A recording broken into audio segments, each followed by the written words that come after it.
आशिया कपचा अंतिम सामना आज रंगणार आहे। भारत पाकिस्तान यांच्यामध्ये महाअंतिम महामुकाबला पाहायला मिळणार आहे। दोन्ही संघ तिसऱ्यांदा आता आमने सामने आले।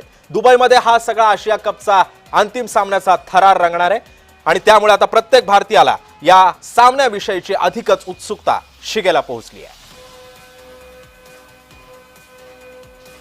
भारत पाकिस्तान हा सामना, या सामन्याकडे सध्या सर्वांचंच लक्ष लागलेलं आहे। क्रीडा प्रेमींचं तर विशेष करून लक्ष लागलेलं आहे। दोन्ही देशांसाठी हा सामना अतिशय महत्त्वाचा आहे आणि हाच सामना जिंकण्यासाठी प्रत्येक संघ हा आता प्रयत्न करतोय।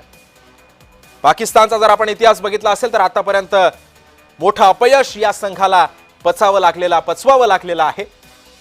भारतासोबत अनेकदा हार पत्करावी लागली, मात्र तरी सुद्धा आता अंतिम सामन्यामध्ये भारताला पाकिस्तान धडक देतोय आणि याच पार्श्वभूमीवरती याच सामन्यामधून आता नेमका कोणता संघ, कोणता देश बाजी मारेल हे सुद्धा आता आज आपल्याला कळणार आहे। भारत पाकिस्तान सामन्याकडे सध्या क्रीडा प्रेमींचं लक्ष लागलेलं आहे। दोन्ही देशांसाठी ही मॅच जी आहे ती आता अत्यंत महत्त्वाची आहे, मोठी मॅच आहे आणि अखेर आता प्रत्येक भारतीयाचं, प्रत्येक क्रिकेट प्रेमींचं लक्ष या सामन्याकडे लागलेलं आहे।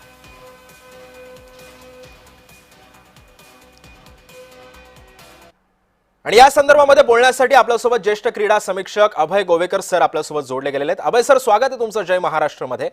आज फायनलची मॅच आहे, नॉकआउट मॅच आहे आणि याच पार्श्वभूमीवरती सध्या स्पर्धेतल्या आधीच्या मॅचेस भारताने जिंकल्यात, मात्र पाकिस्तान विरुद्धच्या भारताचं पारडं जड आहे का, काय वाटतंय?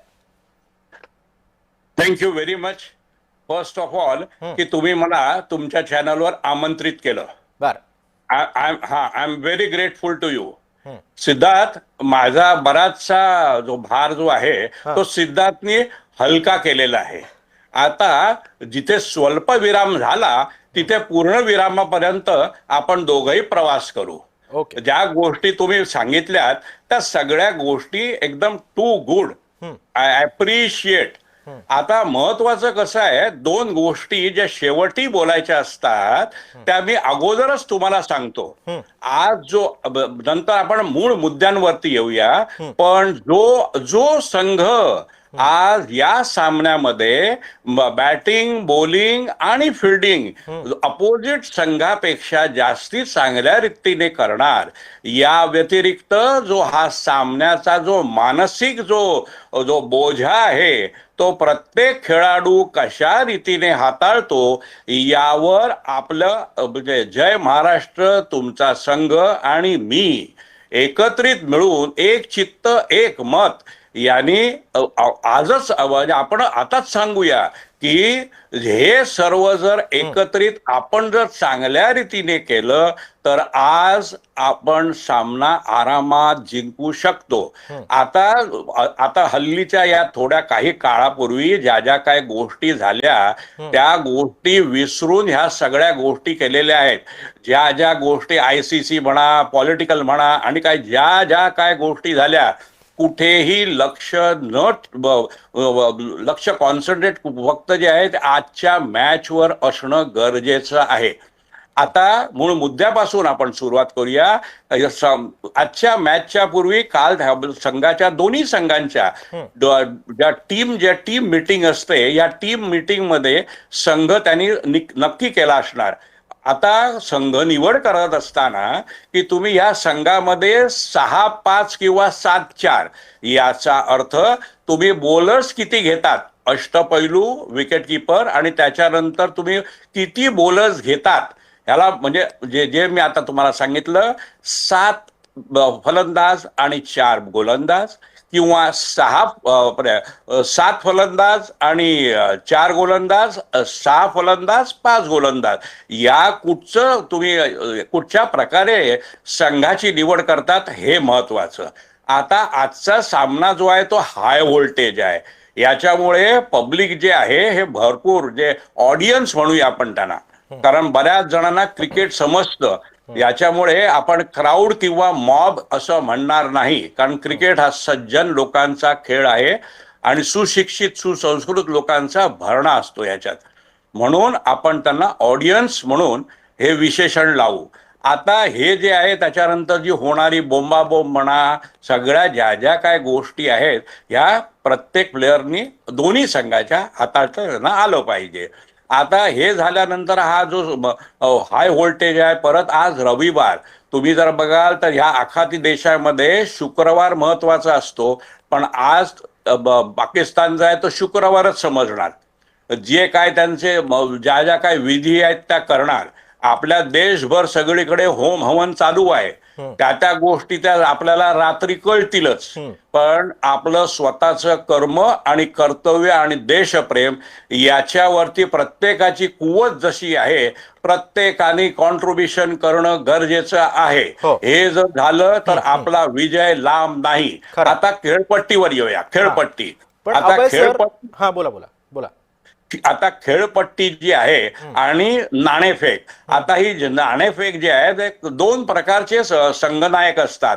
एक जे असतात ती आता जी खेळपट्टी आहे ती फ्रेश आहे, तिथे एकही चेंडू खेळला गेलेला नाही. त्याच्यानंतर आपले जे प्लेयर्स आहेत जे फलंदाजी करणार ते फ्रेश आहे. हे फ्रेश असल्यामुळे त्याचा फायदा आपल्याला होऊ शकतो. म्हणजे जो टॉस जिंकून बॅटिंग करेल तो. आता दुसरा प्रकारचा जो कर्णधार असतो तो काय बघणार की बाबा आपल्या जे फलंदाजी करतात त्यांची टोटल किती होते, त्याप्रमाणे त्याचं प्लॅनिंग होतं आणि त्याप्रमाणे ती जबाबदाऱ्यांचे वाटप केलं जातं. हा आता दव पडणं वगैरे जे आहे काय आहे, हा जो आहे हा रात्रीचा सामना आहे. म्हणजे फ्लड लाईट मुळे कदाचित काय सांगता येत नाही, हवामानात आपल्याकडे आपण भाकीत करू शकत नाही, पण या फ्लड लाईटमुळे दव पडण्याचा मोठे चान्सेस असतात. हे दव पडल्यानंतर जो बॅट्समन मारतो करतो त्याच्यामुळे चेंडू ओला होतो. हा ओला झाल्यामुळे जे गोलंदाज आहे ते मग जलदगती असो, स्पिनर्स असो, कोणीही असो, त्यांना हा बॉल हाताळणं कठीण जातं. कारण ओला झाल्यामुळे चेंडू जड पण होतो. आता आपण बऱ्याचशा गोष्टी ज्या आहेत ज्या महत्वाच्या त्या कव्हर केलेल्या आहेत. आता खेळामधलं दुसरं बघा, जे आपले संघ जे आहेत, उदाहरणार्थ भारताचंच म्हणा, आपण जास्ती फोकस करूया. अवांतर धावांचा तुम्ही विचार करा. अवांतर धावा, अवांतर म्हणजे हे डोनेशन असतं दुसऱ्या संघाला. म्हणजे नो बॉल म्हणा, त्याच्यानंतर वाईड बॉल म्हणा, हे जे एक तर रन त्यांना दान धर्मामध्ये द्यायचा, शिवाय एक चेंडू फ्री हिट म्हणून द्यायचा. या सगळ्या गोष्टी अवॉइड केल्या पाहिजेत. पण आपण अभय सर, आपण आता बॉलिंगच बोलतोय, पण भारतीय संघ जो आहे तो गोलंदाजीची फळी आहे. त्याविषयी काय वाटतं? नेमकं हार्दिक पांड्याच्या खेळण्याबद्दल अनिश्चितता आहे, तो खेळणार की नाही खेळणार आणि याचा भारतीय संघावरती कसा परिणाम होईल? नाही, तो अष्टपैलू आहे, चांगला आहे. मला क्षमा करा, ऐकलं की नाही, पण मी सत्य बोलतो. हार्दिक पांड्या जो आहे हा खेळाडूपेक्षा सिनेमातला हिरो वाटतो. ऐकलं की नाही? आणि हा जो खेळ आहे हा विनम्र लोकांचा खेळ आहे. जमिनीवर पाय राहणे गरजेचे आहे. समजलं की नाही? कॉलर वर वगैरे या ज्या काय गोष्टी आहेत ते क्रिकेटचं दैवत, खरं दैवत, ज्याचं असा क्रिकेटर झाला नाही, होणार नाही. त्या वेस्ट इंडिजचा त्या ग्रेट माणसाचं नाव आहे सर गॅरी सोबर्स.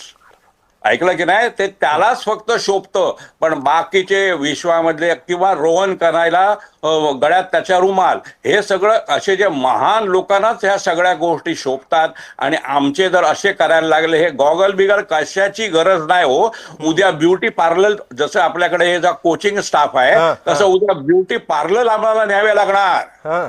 आता तुम्हाला सांगतो, आता माझ्यासारखा खेळाडू जर असेल तर हे घड्याळ घालणं किंवा आपला अंगठ्या आपल्या बोटात असणं वगैरे हे क्रिकेट खेळात मान्य नाही. ऐकलं की नाही? आता तुम्ही एक विद्यार्थी म्हणून मी सांगतो, मला अजून कोणीही हे बाकी फिल्डिंग बिल्डिंगला बॉलिंग बिलिंगला हा गॉगल घालतात. तुम्हाला आजपर्यंत तुम्ही ज्या काय T20 बघितल्या असाल, ऑब्झर्व केल्या असताल, कव्हर केल्या असाल, तुम्ही मला असा एक चष्मा गॉगल घातलेला बॅटिंग करताना दाखवा बघू. होऊ शकतं का? नाही. झालेलं नाही आणि होणारही नाही. बरोबर. चष्मा, रेग्युलर चष्मा वेगळा हो. आणि चष्मा पूर्वीच्या काळी एक पंकज रॉय आपला इंडियाचा ओपनर, अंशुमन गायकवाड आणि त्याच्यानंतर वेस्ट इंडिजचे आपला क्लाइव्ह लॉयड यांचं सोडा, कारण तो दर्जा गाठल्यानंतर ते युज टू होतं. आपलं टेक्निक जसं जे आहे ते सरावानंतर जसं you are master of your own technique, तशातला प्रकार आहे. आपल्याकडे बोलर्स बघा, तुम्ही विचारलेल्या प्रश्नाचं सोपं आणि साधं उत्तर आहे, हे सर्व कर्णधारावर अवलंबून आहे.